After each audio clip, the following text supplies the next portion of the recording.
for the budget.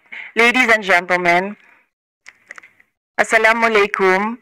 Madayaw, maayong adlaw kaninyong tanan. Magandang araw sa inyo lahat. On June 19, 2022, I swear an oath to faithfully and conscientiously fulfill my duties as the Vice President of the Philippines. Preserve and defend its Constitution, execute its laws, do justice to every man, and consecrate myself to the service of the nation. It is then my lawful duty to give aid to any person who reaches out to the OVP seeking relief. I must do justice to every man, and I intend to do so. Historically, the medical and burial assistance programs have always been continuing projects of the institution. The legacy projects that we envision, however, includes a permanent office for future vice presidents, a vice president museum, and for the OVP to have its own charter. Unfortunately, the latter projects may never come to fruition given the political climate surrounding the institution. The programs, activities, and projects of the OVP that are original to my term are those that echo my campaign platform of trabaho, edukasyon, at mapayapang pamumuhay. More importantly, these also embody the nature of constant requests and pleas for assistance that we have been receiving in the OVP, majority of which are the medical and burial assistance, followed by assistance for financial difficulties, livelihood, and support for school-related expenses, as well as immediate aid when calamities strike. Aspiring to provide responsive service even to geographically isolated and disadvantaged communities, the OVP established 10 satellite offices, 2 extension offices, a disaster operations center, and extended programs such as the medical and burial assistance, Libreng Sakay, Kalusugan food trucks, and the Pansarap project, Pagbabago, A Million Learners, and Trees campaign, Magnegosyo Taday, and relief operations for individuals during crisis and emergencies. These programs fall under the banners of peace, poverty alleviation, calamity response, health, education, and environmental stewardship. These form part of the oath I have taken, as these are repeatedly mentioned and provided for in our Constitution. On the matter of OVP projects being similar to the mandate of other government offices, there is certainly no agency that has the monopoly of government services. No office of the government should be so helpless as to deny assistance to a person in distress. After all, the duty of government is to afford our countrymen with faithful public service. Corollary to this is the issue of politics being involved in relation to the national budget and release of financial assistance. We need not go further than the statement of Senator Amy Marcos during the Senate budget hearing, wherein she corroborated our claim and said, "Ang sasabihin ko lang, hindi naman sa barangay lamang napupolitika ang ayuda, pati dito sa mga senador, pati sa ating pangalawang Pangulo." I shall now address the issues that are germane to the use of public funds. It is my belief that it would be a stretch, if not absurd, to compare the budget of my immediate predecessor to the present budget proposal. We do not have personal knowledge as to why she did not request for a fair budget for her projects. On the issue of security personnel, it must be clarified that during the time of my predecessors, the protection team was only limited to the Vice Presidential Security Detachment. During my term, however, there were legal issuances made by the DND, AFP, PNP, and NAPOLCOM for the creation of the AFP Vice Presidential Security and Protection Group and the PNP Vice Presidential Protection Division. It must also be clarified that the number of security personnel is not determined by the OVP. We are mere recipients of the security personnel detailed to the office. To date, there are no more PNP personnel in the OVP. On the issue of confidential funds, we have received audit actions regarding the confidential funds of the OVP. We have submitted our responses and we assure our full cooperation with the ongoing audit. I am, however, bewildered as to the issues being propagated and the fact that we were able to efficiently utilize funds given to the OVP in December 2022, considering that in the government, usually we disperse millions, if not billions of pesos in a single day. And what makes it even more perplexing is that government agencies are often criticized for low budget utilization rates. For this proposal, as an example, we were even required to explain the low utilization or disbursement rates and present a catch-up plan for such. Turning on the issue of the book I have written, ang libro na pinamagatang Isang Kaibigan ay ginagamit namin sa book donation at book reading or storytelling sessions sa mga paaralang binibisita ko. Isinasagawa namin ito upang mahikayat ang mga bata na mahalin ang pagbabasa at sumulat ng sarili nilang kwento. The inclusion of my name and image on the About the Author page is a common practice for authors and is not intended as a political move. More importantly, the project recipients of the book are elementary students and grade 7 learners. This belies any insinuation of political motives as they will not even be eligible to vote for 2028. Which then brings us to the matter of impeachment. Bilang isang kaibigan, I will not violate the confidence of a few members of the House of Representatives who have either recorded conversations or participated in shared conversations regarding each impeachment proceedings against me. Nonetheless, this is nothing new. Talks of impeachment have been ongoing for several months now. In fact, a member of the lower house has publicly declared in an interview where she was quoted by the Philippine Daily Inquirer saying that in light of the possible numerous violations of the OVP on the use of the 125 million confidential fund, which is not in the 2022 General Appropriations Act, we are not discounting the fact that it may file an impeachment case against the Vice President. Surprisingly, despite the absence of proof as to any wrongdoing, she already revealed the grounds for impeachments when she was also quoted saying as, especially on the misuse of public funds, technical malversation, and violation of the 1987 Constitution.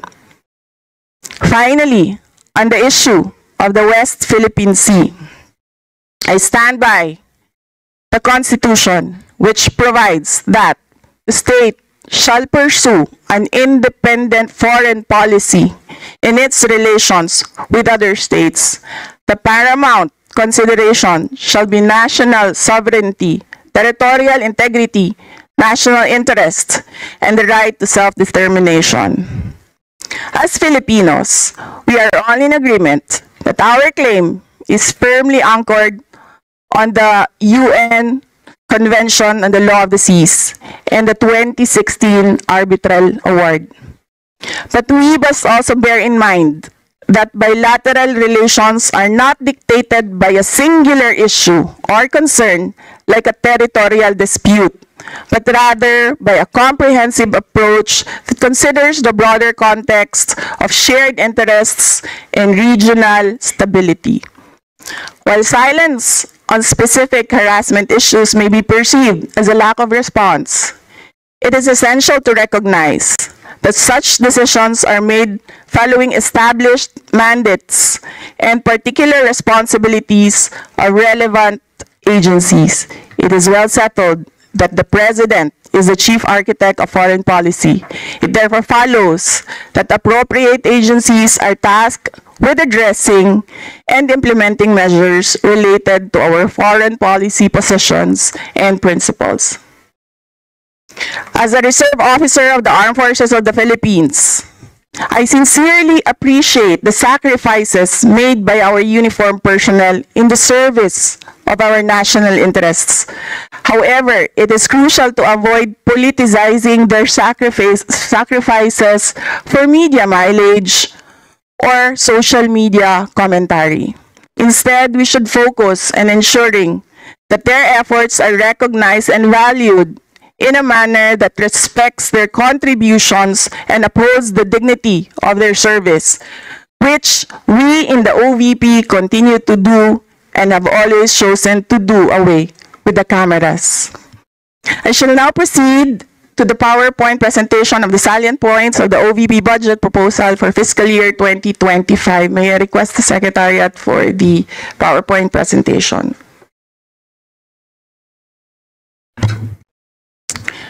Good afternoon, ladies and gentlemen. We present the key points from our submitted documents in response to the request of the committee. On item number 1, on the highlights and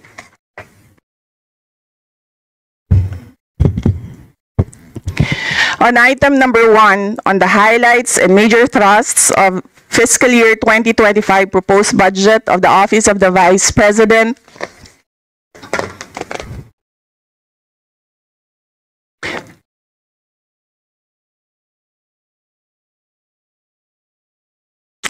under the fiscal year 2025 of the National Expenditure Program, the Department of Budget and Management has recommended a budget of 2.03 billion vis-a-vis the 3.240 billion proposal of the Office of the Vice President. The amount recommended is 8.05% higher than the fiscal year 2024 budget as appropriated. The 8% increase is lodged in the expansion of the socio-economic programs, medical and burial assistance, and disaster relief. Out of the 2.37 billion budget, 9.25 pertains to the recommended personnel services budget.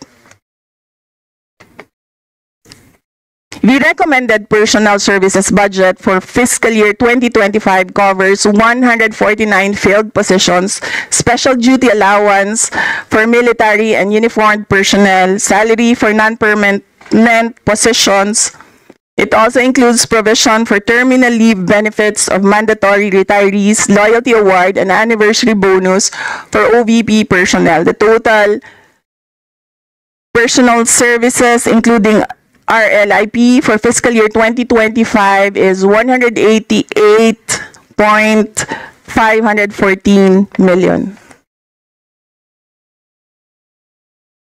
The recommended maintenance and other operating expenses, or MOOE, for fiscal year 2025 is equivalent to 1.792 billion. A significant portion of the total MOOE is allocated for financial assistance and subsidies and supplies and materials welfare goods, which account for 52.86% and 15.92% of the total MOOE. The MOOE is 87.98% of the total budget. The total capital outlay budget is 2.77% of the total recommended budget. This covers the procurement of motor vehicles in relation to the ceremonial, diplomatic, and advocacy-based engagements of the OVP. It also includes ICT equipment and various machineries and equipment. As to the appropriation source, the amount of 2.26 billion or 99.5% is under agency-specific and 0.05% is under the retirement and life insurance premium, or RLIP. On item number 2, the matter of budget utilization for the first semester of fiscal year 2024. Out of the current full year allotment of 1.885 billion pesos, the OVP has utilized 785.1 million as of the end of the first semester of 2024, which is equivalent to an obligation rate of 42%. We have disbursed 516 15.7 million with a disbursement rate of 66%. Based on the combined current year and continuing appropriations, the first semester obligation rate is 40% while the disbursement rate is 70%. The budget utilization rate for our key programs are as follows. For financial subsidy, which covers the medical and burial assistance and livelihood grants under the Magnegosyo Taday program, the utilization rate is at 41%. For libreng sakay, it's 25%. For Pagbabago program, it is 82% based on awarded contracts, but actual distribution only started in the second semester. For the Pansarap program, 4%. Procurement was still under the post-qualification stage as of the end of the first semester. And as for disaster operation, 78%. On item number 3, which is the comparative budget allocation from 2019 to 2025. The appropriated budget of the OVP beginning 2019 is above 500 million. It has significantly increased since then, and under the current year appropriation, the OVP has 1.885 billion, while the appropriation has significantly increased in 2023. The obligation rate remained in good standing and maintained the rate of above 90%. Presented here is a table showing the amounts per allotment class from 2019 to 2025. For fiscal year 2025, the OVP has a recommended amount of 2.037 billion under the fiscal year 2025 National Expenditure Program. Similar to fiscal year 2024 budget, significant portion of the recommended level is under financial assistance and subsidy for the implementation of the medical and burial assistance, as well as the OVP's livelihood project, Magnegosyo Taday.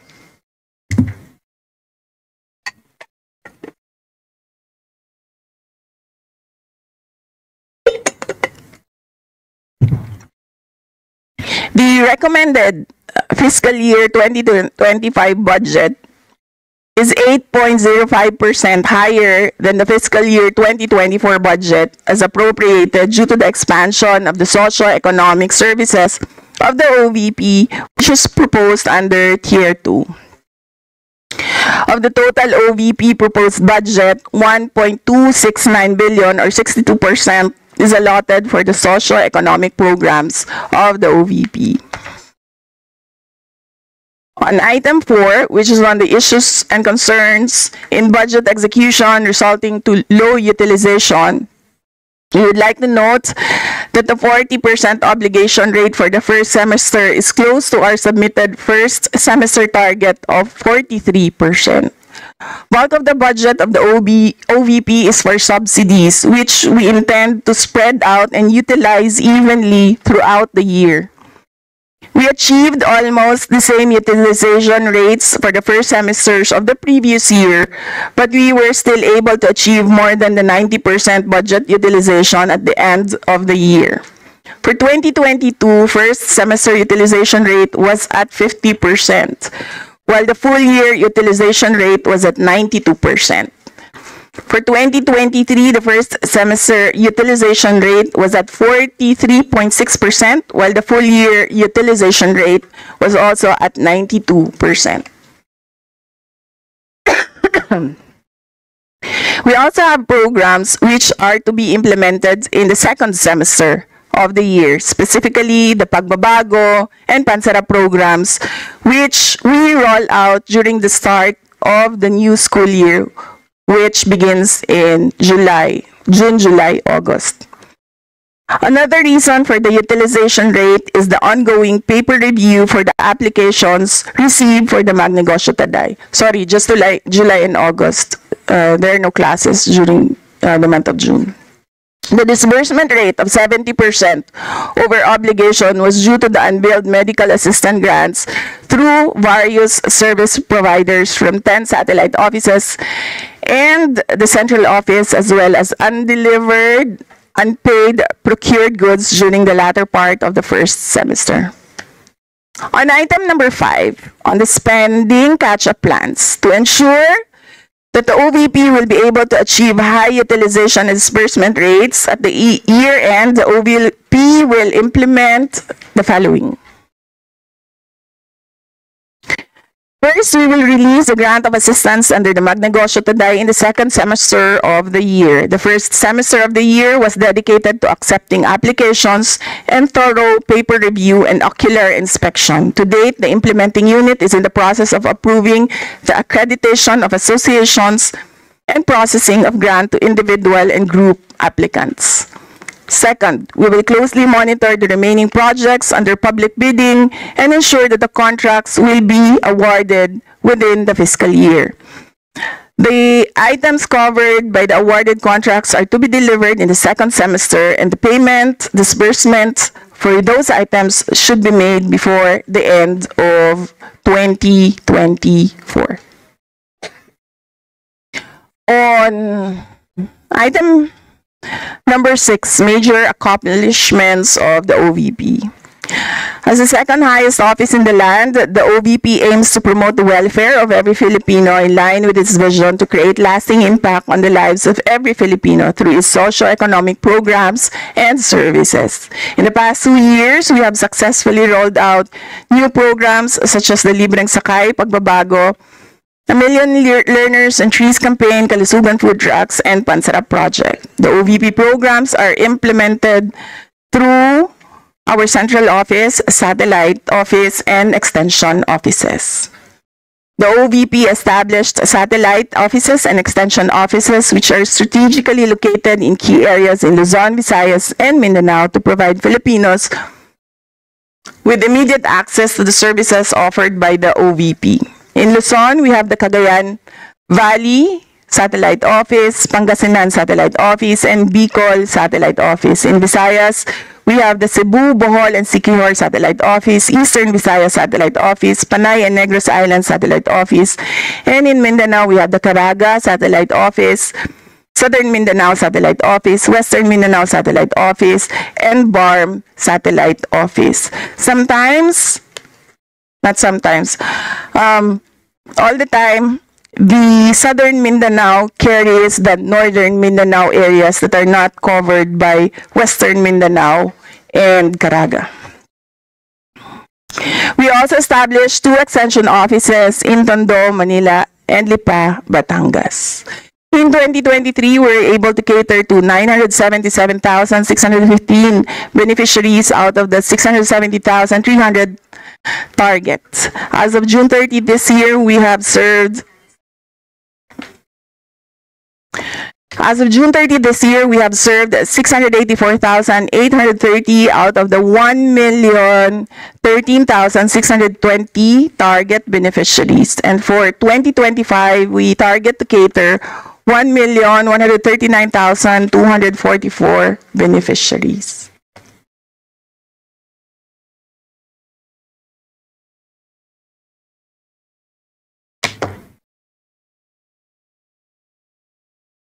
For fiscal year 2023, the OVP was able to achieve its targets for the outcome and output indicators. From a target of 670,300 beneficiaries, the OVP was able to serve 977,615 beneficiaries across all OVP services, which is 45% higher than target. From a target of 400, the OVP was able to establish or strengthen 793 strategic partnerships. From an 85% target for percentage of requests acted upon with standard processing time and percentage of projects with partners implemented as planned, the OVP achieved 98 and 100% respectively. For the percentage equivalent of average satisfaction ratings for OVP services, the OVP was able to achieve 97% satisfaction rating, 7 percentage points higher than the 90% target.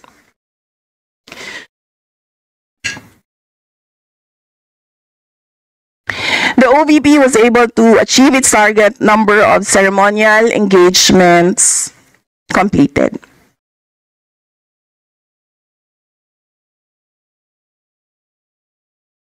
Out of the 2.4 billion budget in 2023, 2.3 billion was utilized, resulting to an obligation rate of 92%, and 2.1 billion was dispersed, which is equivalent to a 93% disbursement rate. For the current year, we are on track to achieve all our targets under fiscal performance.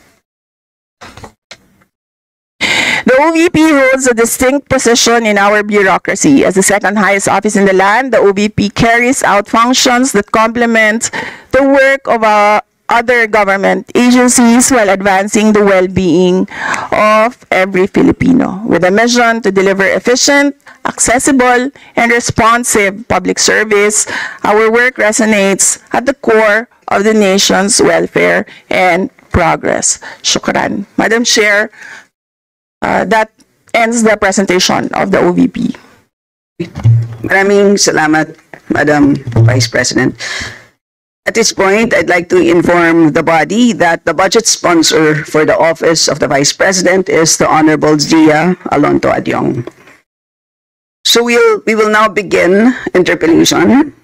Pero bago ang lahat, gusto ko lang sana ipaalala sa mga miyembro at sa ating kagalang-galang na bisita na ang tatalakayan natin ngayong araw ay ang budget ng Office of the Vice President at ang usaping paggastos ng opisina ng ating pangalawang Pangulo. So, also, considering that